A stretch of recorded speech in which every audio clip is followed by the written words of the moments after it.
there, I'm Robert Brown Butler, and I've written a book on disaster preparedness called The Disaster Handbook. And this describes how to prepare your house in advance, how to be safe during the disaster, and how to repair it afterwards. And one of the most important things this book describes is how to build a safe room that is truly safe and that is comfortable and can be economical.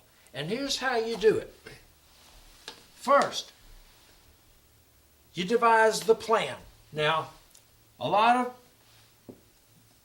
have found one book that says 12 feet by 12 feet is a good dimension for the plan of a space room.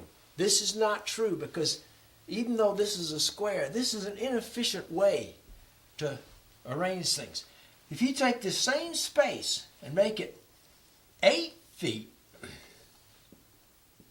by 18 feet, same area, 144 square feet. But this is more efficient because you can make an aisle right down the middle of this.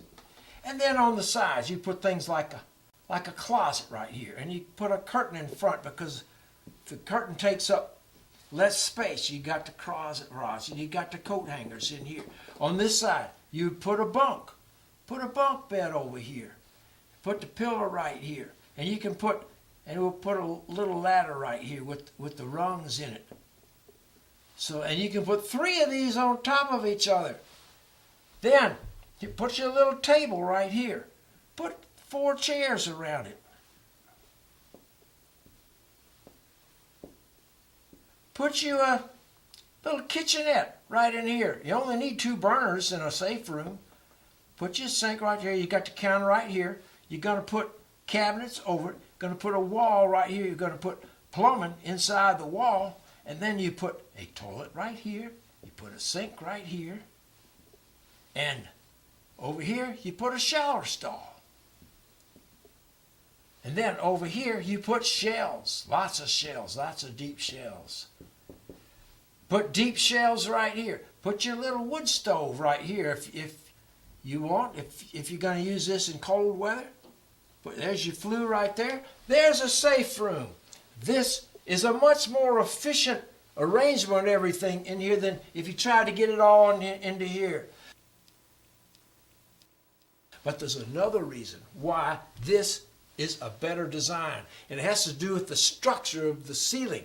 A ceiling in a safe room has got to be indestructible. It's got to be made of reinforced concrete. Every bit of this all the way around is reinforced concrete, because that is what has to be, the way it has to be to make it strong. And when it comes to ceiling structure, you run the structure in the shortest dimension. If the shortest dimension is 12 feet, it has to be much thicker to be just as strong than it's only 8 feet. In fact, this ceiling right here needs to be 16 inches deep to be as effective, to be as strong as the ceiling from here to here. It's only 10 inches. And I'm going to show you how you design that ceiling, because this is so important, and there's no books that have ever been published on this that have showed how to do this just right. If you make a reinforced concrete ceiling, first you start off with formwork. And the best formwork for this is a type of metal called cellular metal decking. I describe the exact material in the book. And cellular metal decking is a piece of sheet metal. It's more than 1/16 of an inch thick, and it looks like this. And what you do is you pour the concrete in, and you put reinforcing rods like this. And you put reinforcing rods going like this. Then you pour the concrete up like this. And this is 10 inches thick. Now, it's 10 inches thick if it's 8 feet this way. If you make it 12 feet, this has got to be 16 inches thick. That's 6 wasted inches. It costs more money and it takes up less space. Now, the rebar goes like this. These are rebar. You put them like this, and you put them like this. So you create a lattice like this throughout the whole ceiling. You do the same thing in the walls. You do the same thing in the floors. Both ways. Now, another thing, the reason why this is so important, this cellular medical decking also, there's a type that has a second piece of metal along the bottom. This is the best of all because this is extremely strong.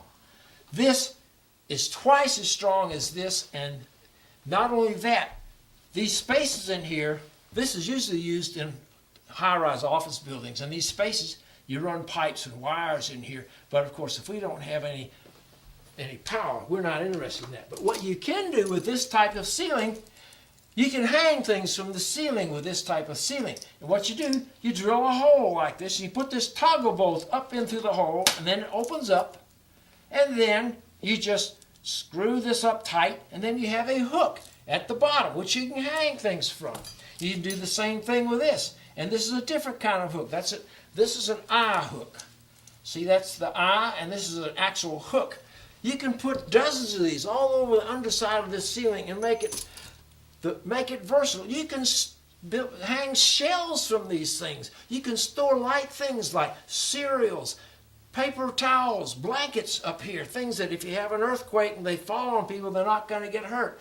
And this construction, it's versatile, and it opens a whole new dimension of roominess in a safe room. And also important in safe room construction is the corners. Another thing I've never seen in a book, which is extremely important, you build the corner of a safe room. Here's the corner of a safe room. You got your rebars that are going up like this, and you got your rebars that are going horizontal like this. Now, in the corners, you cannot have two rebars coming together and ending at a corner because this is weak. If you have two of them coming like this, you have to put an L bar on them like this. You have to build it like that. So you have a continuous rebar completely through the corner. And you do this not only at the horizontal corners, you do this between the walls and the ceiling, and you do it between the floors and the walls. And you do, if this is a kind of a rectangular space, you have 6 walls, and you have all the seams on each side between the walls and the ceiling and the floor. Every one of them has to be built with these bars going like this. Has to be done that way because this is called seam strength.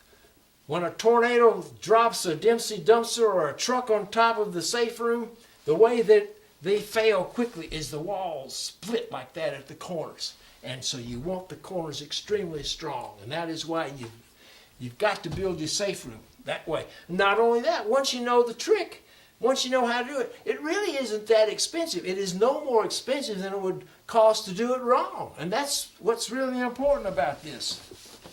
Also, when you get through building your safe room, paint it white inside. Paint the walls and the ceiling white. And on the floor, put white ceramic tile. Then everything is more reflective. And then one little candle in it will light it all up. You don't need to have candles and little lanterns all over the place. You need far less if all the surfaces are white. Now,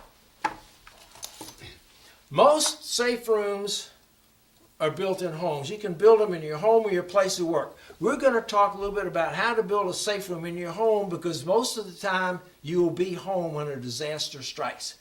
There are 3 general types of construction in a home. One is a basement, a home that has a basement, a home that has a crawl space, and a home that is built on a slab on grade. And in this book, we describe how to build a safe room in each one of these places. In your basement, and your crawl space, and if your dwelling is a slab on grade. And it's very detailed, just the way you'd find it in an architect's plans.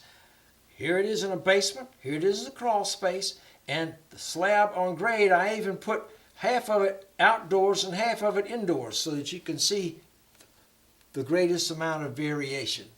I try to cover all the bases in here, and no other book describes safe room construction as thoroughly and professionally as this, the Disaster Handbook, which you can buy at Amazon.com for only $11.95.